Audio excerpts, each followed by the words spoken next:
আসসালামু আলাইকুম বন্ধুরা, সবাই কেমন আছেন? আরও একটি নতুন ডিজাইনের খাটের ভিডিও নিয়ে আসলাম আপনাদের মাঝে। এটাকে জালি খাট বলা হয়, কিংবা আরেকটা নাম আছে, ওইটা হয়তো আমার জানা নেই। নতুন ডিজাইনই বলতে পারেন। খুবই সুন্দর এটা ডিপ করে করা হয়েছে। আপনারা চাইলে এটাতে সলিড খাটও করতে পারেন একটা কাঠের মধ্যে, তবে এটাতে সলিড করা হয়নি, এটা ডিপ করে করা হয়েছে। উপরে গাড়িটা মোটা দিয়ে তারপরে ভিতরে ডিপ দিয়ে দেওয়া হয়েছে। এটা যখন ঘষা মাজা করা হয়নি তখনকার ভিডিওটা করে রেখেছিলাম, যখন ঘষা মাজা হচ্ছিল এটা তখনকার ভিডিও। তাই এরকমটা একটু সাদা সাদা, যেহেতু বার্নিশ কিছুই হয়নি সেজন্যই সাদা সে কালার। তারপরে করে রেখেছিলাম ভিডিওটা।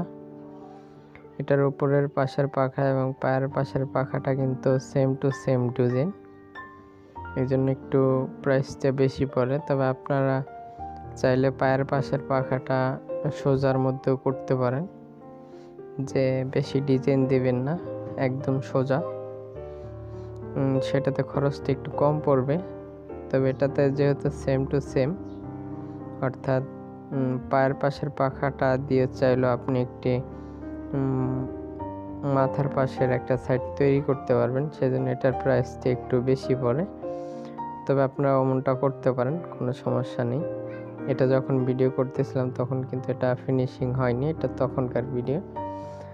আর এটার যে ডিজাইনগুলো দেখতে পাচ্ছেন, এটার সম্পূর্ণ ডিজাইনটাই কিন্তু হাতে করা। আর যেহেতু এটা ডিপ করা হয়েছে সেজন্য এটা কখনোই মেশিন দ্বারা করানো সম্ভব না।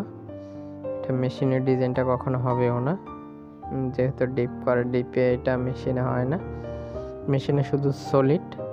সেই সলিড সাইডটাতে মেশিনে ডিজাইনটা করতে পারে। তবে খুবই সুন্দর ডিজাইনটা, আপনারা চাইলে যে কেউ তৈরি করতে পারেন। আর এটার যে ডিজাইনগুলোর যে ফিনিশিংটা, হাতের ডিজাইনের যে একটা ফিনিশিং আছে, সেটা কিন্তু আপনারা দেখেই বুঝতে পারেন যে আসলে কতটা ফিনিশিং হয়েছে, এবং খুবই সুন্দর লাগে দূর থেকে। এটা কিছুদিন আগে হয়তোবা খুব চলাচলটা একটু বেশি ছিল, ইদারিং ততটা চলাচল হয় না, বা ততটা তৈরি হয় না এই খাটের ডিজাইনটা। তারপরে সুন্দর। এটা চিটাগাং সেগুন কাঠের যে ফাইবার, সেই ফাইবারগুলো কিন্তু অবশ্যই আপনারা দেখতে পাচ্ছেন।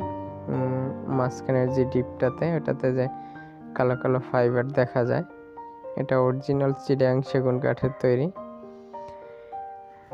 অন্য কোনো কাঠ এখানে ইউজ করা হয়নি। এটার যে হাইসা এবং বিছানা, সেটা আমি লাস্টে দিয়ে দিব। সেমি বক্স করা হয়েছে, আপনারা সেটা লাস্টে দেখতে পারবেন যে ওইটাও সেগুন কাঠের করা। যদিও হাইসা বিছানা ততটা না, ভিডিওর জন্য মাঝে মধ্যে হয়তো আপনাদের দেখিয়ে দিই, সেজন্য ওটার ভিডিওটুক ছোট্ট একটু ভিডিওটা আমি লাস্টে দিয়ে দিয়েছি আপনাদের দেখার সুবিধার্থে। হাইসা বিছানাগুলো গর্জন কাঠের, এবং হাইসা দুইটা যাতে খাটের যে কালারটা হবে সেই কালারটার সাথে যাতে একটু ম্যাচিং খায়, সেজন্যই হাইসা দুইটা চিটাগাং সেগুন কাঠ ইউজ করা হয়েছে। বিছানাগুলো আবার গর্জন কাঠ ইউজ করা হয়েছে। আপনারা চাইলে হাইসা ও গর্জন কাঠ ইউজ করতে পারেন, তবে গর্জন কাঠ ইউজ করলে আমার কাছে মনে হয় বেটার, কেননা ওটা বাঁকা হয় না। তবে সেগুন কাঠটাও বাঁকা হয় না, কিন্তু সম্ভাবনা থাকে কখনো বাঁকা হয়ে যাওয়ার। সেজন্য আপনাদের জন্য আমি বেস্ট পরামর্শ হবে যে হাইসাটা এবং বিছানাগুলো এগুলো গর্জন কাঠের ইউজ করবেন, তাতে সুন্দর হবে। এটার যে উপরের গাড়িটা কিন্তু 2 ইঞ্চি মোটা কাঠের মধ্যে করা। এই যে এখানটাতে আপনাদের দেখিয়ে দিয়েছি, এটা 2 ইঞ্চি মোটা কাঠের মধ্যে করা, এবং ভেতরে কিন্তু একটা ডিপ, এটা পাতলা 6 সুতো একটা মোটা কাঠ লাগিয়ে দেওয়া হয়েছে পিছনের পাটটার সাথে। এটা আপনারা সলিড করলে কিন্তু এরকমটা থাকবে না। সলিড করলে সম্পূর্ণটাই 2 ইঞ্চি মোটা কাঠ হবে উপর থেকে নিচ পর্যন্ত, তখন হয়তো বা সৌন্দর্যটা একটু বাড়বে কিনা বলতে পারতেছি না। তবে আপনারা চাইলে করে দেখতে পারেন, বা ওটাতে কিন্তু খরচ অবশ্যই বেশি পড়বে। এটাতে যদিও ৪৫,০০০ টাকা পড়ছে, তবে ওটাতে আপনার আরও ১০,০০০ টাকা বাড়তে পারে, ৫৫,০০০ কিংবা ৬০,০০০ টাকার মতো পড়বে। ওটাও ভালোই হবে আশা করতেছি যদি কেউ তৈরি করেন।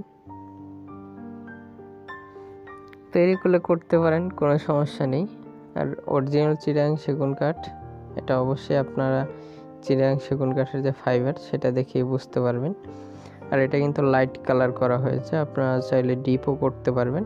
তবে ডিপ কালার না করার জন্যই পরামর্শ, একটু লাল লাল টাইপের কালার না করার জন্যে আমি সম্মত দেব। কিন্তু আপনারা একটু সাদাসে কালার লাইট এরকমটা করতে পারেন, যে যেমন কালারটা এখানটাতে এই খাটটাতে করা হয়েছে, আপনারা চাইলে এমনটাতে করতে পারেন, কোনো সমস্যা নেই।